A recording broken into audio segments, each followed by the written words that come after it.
एक बार की बात है, एक बहुत बड़े सल्तनत का बादशाह था। उसकी कई बेटियां थीं, लेकिन कोई बेटा नहीं था। वह अक्सर दरबार में मजमा लगाता और लोगों से सवाल पूछता। जो सही जवाब देता उसे मनचाहा इनाम मिलता। एक दिन बादशाह बहुत खुश हुआ और अपनी 7 बेटियों को बुलाकर कहा, मैं तुमसे एक सवाल पूछूंगा, अगर जवाब अच्छा लगा तो तुम्हें मनचाहा इनाम मिलेगा। अब कतार में खड़े हो जाओ और एक एक करके बताओ कि तुम किसका दिया खाती हो और किसका दिया पहनती हो। 6 बेटियों ने एक जैसा उत्तर दिया, अब्बा हुजूर, हम आपका दिया खाते हैं, आपका ही दिया पहनते हैं और आपकी वजह से ही हमारी शान और शौकत है। यह सुनकर बादशाह बहुत खुश हुआ और सभी को उनकी मनपसंद चीजें इनाम में दे दी। जब सबसे छोटी बेटी की बारी आई तो उसने कहा, मैं अल्लाह का दिया खाती हूं और अपनी किस्मत का पहनती हूं। बादशाह यह सुनते ही आग बबूला हो गया और गुस्से में बोला, ओ बदनसीब, तूने मेरी रोटी खाई और अब यह कह रही है कि अल्लाह का दिया खाती है, तुझे इसकी सजा जरूर मिलेगी। शहजादी ने सिर झुकाकर कहा, जो हुक्म अब्बा हुजूर। बादशाह ने सिपाहियों को हुक्म दिया कि उसे जंगल में छोड़ दिया जाए। शहजादी के तमाम जेवरात उतरवा लिए गए और खस्ता हाल कपड़ों में बिना किसी सहारे के उसे घने जंगल में छोड़ दिया गया। लेकिन शहजादी को अपने अल्लाह पर पूरा भरोसा था। उसने खुद से कहा, अगर मेरी तकदीर में ऐश और इशरत लिखी है तो वह मुझे जरूर मिलेगी। जंगल में संघर्ष और नई शुरुआत। शहजादी जंगल में इधर उधर घूम रही थी कि उसे एक झोंपड़ी नजर आई। वहां एक बूढ़ा व्यक्ति चारपाई पर पड़ा खांस रहा था और पानी मांग रहा था। शहजादी ने तुरंत गिलास में पानी भरा और उसे पिलाया। उसने झोंपड़ी की साफ सफाई की और बूढ़े की सेवा की। बूढ़े ने पूछा, बेटी, तुम कौन हो और इस वीराने में क्या कर रही हो? शहजादी ने उसे अपनी कहानी सुनाई। बूढ़े ने कहा, बेटी, मैं रोज सुबह शहर काम के लिए जाता हूं और 8 दिन बाद लौटूंगा। इस झोंपड़ी में खाने का सामान है और पास ही नदी है, वहां से पानी भर लाना। अगले दिन बूढ़ा शहर चला गया और शहजादी अकेली रह गई।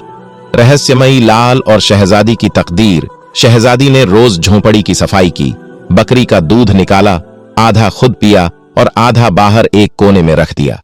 सुबह जब उठी तो देखा कि दूध का बर्तन खाली था और वहां एक कीमती लाल पड़ा था, साथ ही सांप के निशान भी थे। शहजादी को याद आया कि बचपन में उसने सुना था कि जब कोई नागराज खुश होता है तो वह ऐसा अनमोल लाल उगलता है जिसकी कीमत हीरे जवाहरात से भी ज्यादा होती है। यह सिलसिला 7 दिनों तक चला और उसके पास 7 लाल जमा हो गए। जब बूढ़ा वापस आया तो शहजादी ने उसे लाल दिखाए और कहा, इनमें से 3 लाल बेच दो और शहर से महल बनाने के लिए मजदूर बुला लाओ। कुछ महीनों में जंगल में एक आलीशान महल खड़ा हो गया। वहां गरीबों के लिए काम भी उपलब्ध था। धीरे धीरे जंगल एक खूबसूरत शहर में बदल गया। बादशाह का पश्चाताप, शहजादी की नेकदिली की खबर दूर दूर तक फैल गई और आखिरकार बादशाह तक भी पहुंची। उसे बहुत आश्चर्य हुआ और उसने शहजादी से मिलने का फैसला किया। बादशाह अपने तमाम बेटियों के साथ वहां पहुंचा। शहजादी ने नकाब पहना और उन्हें 7 रंग के खाने पेश किए। हर खाने के साथ उसने उसी रंग के कपड़े और जेवर पहने। आखिर में बादशाह ने कहा, तुम मेरी बेटी के बराबर हो, फिर भी मुझसे पर्दा क्यों? शहजादी बोली, अगर आप वाकई मुझसे मिलना चाहते हैं तो मैं तैयार होकर आती हूं। जब वह वापस आई तो खस्ता हाल कपड़ों में थी, बिल्कुल उसी हाल में जैसे उसे जंगल में छोड़ा गया था। बादशाह यह देखकर हैरान रह गया और बोला, यह तो अभी तक जिंदा है, मैं तो समझता था कि इसे जंगली जानवर खा गए होंगे। शहजादी मुस्कुराई और बोली, अब्बा हुजूर, मैं ना कहती थी कि मैं अल्लाह का दिया खाती हूं और अपनी किस्मत का पहनती हूं। आज अल्लाह ने मुझे वहां से यहां पहुंचा दिया जहां मैं आपसे भी ज्यादा अमीर हूं।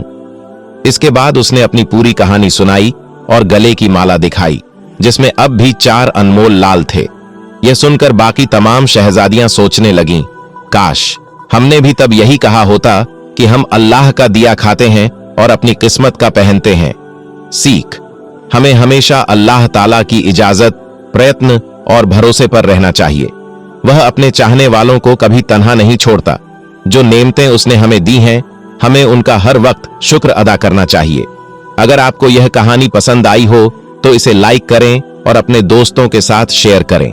साथ ही हमारे चैनल को सब्सक्राइब करना न भूलें ताकि हमारी आने वाली वीडियो की नोटिफिकेशन आपको मिलती रहे। अगली वीडियो में फिर मिलेंगे। तब तक के लिए अल्लाह हाफिज।